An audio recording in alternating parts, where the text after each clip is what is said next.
After a grueling 2-year winless drought, Bubba Wallace returned to the pinnacle of NASCAR competition on Sunday, capturing a dramatic and emotional win at the Brickyard 400 at Indianapolis Motor Speedway.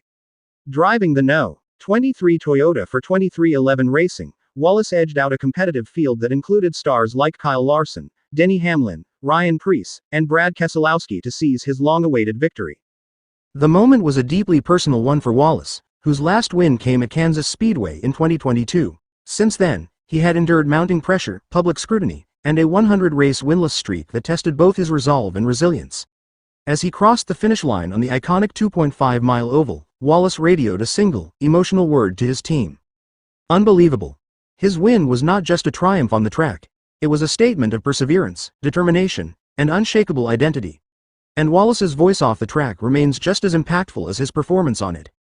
A victory with political undertones. While Wallace's on-track heroics were widely praised, his post-race comments quickly reignited a political firestorm. During media availability, Wallace was asked whether he had any response to former President Donald Trump, who was vacationing in Scotland over the weekend.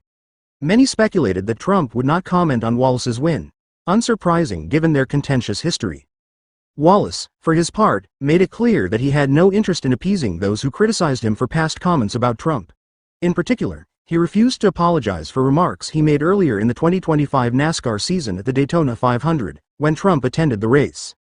At Daytona, while many NASCAR drivers welcomed Trump and expressed admiration, Wallace stood firm and took a different approach.